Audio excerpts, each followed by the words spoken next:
We may have heard of the Chulamani Chetia, which is a celestial shrine in the Tawatingsa celestial realm that enshrines the hair relics of the Samma Sambuddha, the perfectly self-awakened Buddha. In the time of the Buddha, when the Bodhisattva cut off his hair at the Anoma river, Saka, the king of the Devas, came with a golden tray to receive these hair relics, to take up to puja in homage, to enshrine in the Chulamani Chetia, the celestial Chetia. So there is the tradition of Loi Kratong to recollect and to give puja to the hair relics of the Samma Sambuddha. And sometimes they say that Loi Kratong, which means to float in the water the kratongs, a banana leaf cup, it means to loi the kilesas, to float away the mental defilements, or to loi barp, float away evil out of the heart. The Buddha said and taught that the Arya Sawaka, the noble disciples in this dispensation, contemplates and sees panatipata. The killing of living beings has evil results in this life and the next life. Having contemplated and seen this, one then gives up panatipata. They float panatipata away. They float adinadana, stealing, away. They float bad conduct or sexual misconduct away. Float away kamesumichachara. Float musawada, false speech, away. Float pisunaya vacha, divisive speech, away. Float parusaya, harsh speech, away.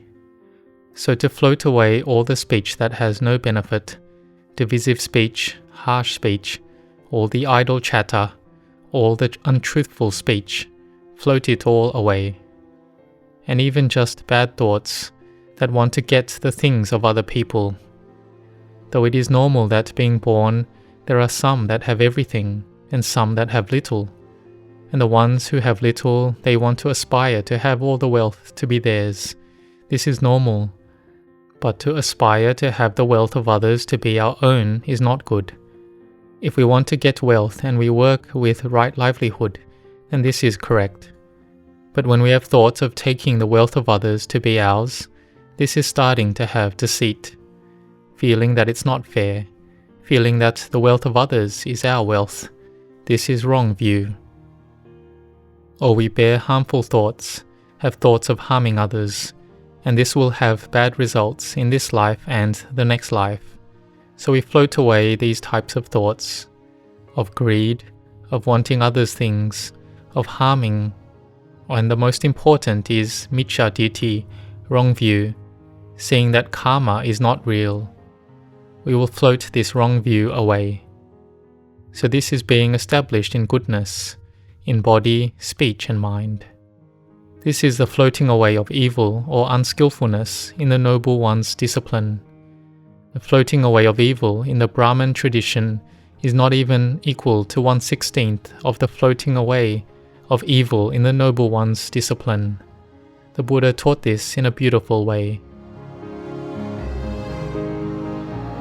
So how did giving homage to the Buddha's footprint come about? There was once when the Buddha taught the Nagas in the Naga realm. The Nagas wanted to give puja and worship to the Buddha, so the Buddha left his footprint on the riverbank Narmada Rati, so that all the Nagas could do puja and worship, and so that they would have merit and goodness arise. And so what is the result of this puja? The result of this puja to the Buddha's footprint has great results. There is a story about one Arahant monk. Back in the time of the Samma Sambuddha Tissa, there was a young man who was born in a family with faith.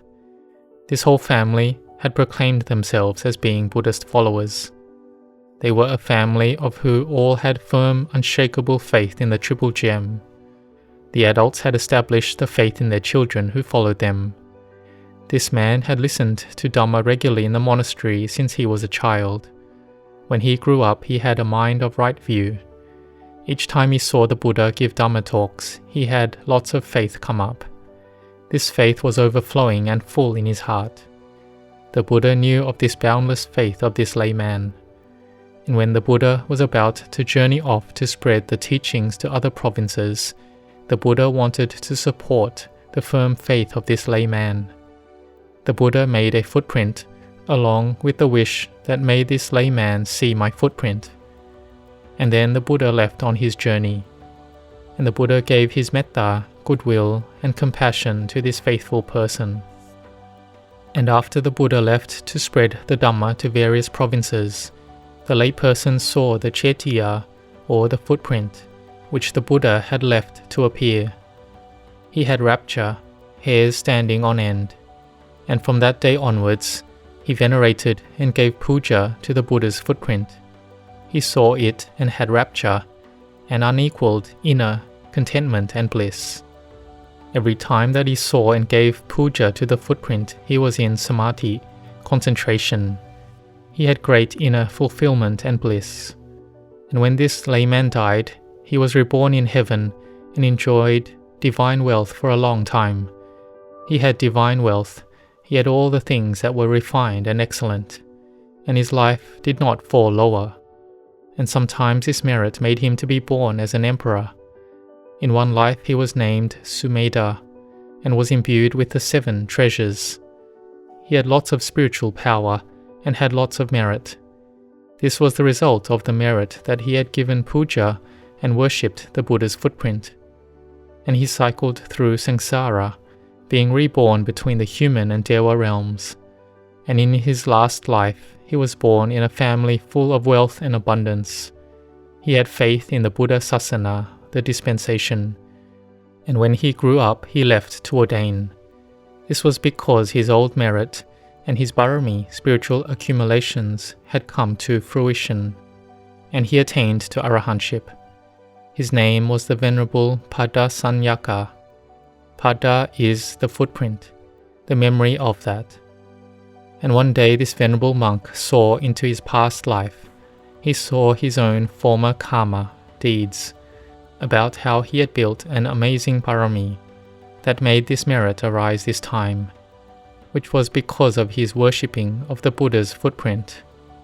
He got delight and bliss arise, and he exclaimed that the result of this merit is very amazing. I had seen the Buddha named Tisa's footprint that he had left. So he was one who had a heart of delight and inner bliss, and a heart full of faith in the footprint of the Buddha.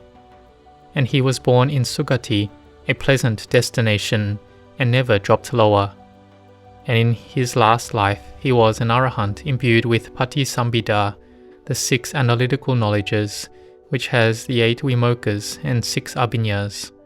It was a merit that has power from the worshipping of the Buddha's footprint. So when it comes to the time of the tradition of Loi Kratong, we are determined in the heart and mind to give puja to the Buddha in the Chetia in the Tawatingsa celestial realm. Or we can recollect the Buddha's footprint in different countries, in India, in Sri Lanka, in Thailand. In Thailand, we have the Buddha's footprint in the Sarapuri province, or the 5 Buddha's footprints in the Chiang Mai province. So recollecting in this way is Buddha-nusati, mindfulness of the Buddha. The one who recollects Buddha-nusati is full of delight and happiness. And it is a kammatthana, a meditation object. Do it a lot, and the mind is peaceful and becomes samadhi. When the mind is peaceful with good samadhi, then we can contemplate to have wisdom arise. We may have wisdom arise and contemplate that human life is very short, and those born who live to 100 are very few. When it's like this, then we need to use life to have value, to live appropriately for us who have been born to search for goodness, and to cultivate the mind to see and know the Dhamma. We contemplate like this. We have rapture and samadhi arise. We contemplate. We are not heedless. Not being heedless is a blessing of life, and the Buddha is one who we should give puja to. And this is a blessing of our life, which follows what the Buddha taught, asevana chapa la nang panti thanancha cha sevana, puja cha pujaniya nang etamang kalamutamang.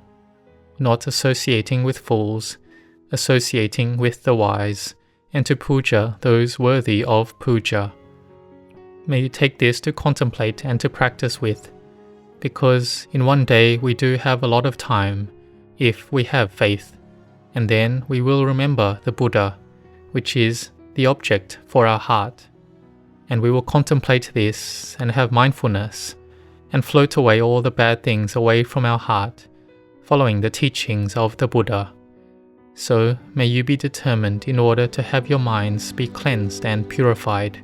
May you all grow in blessings.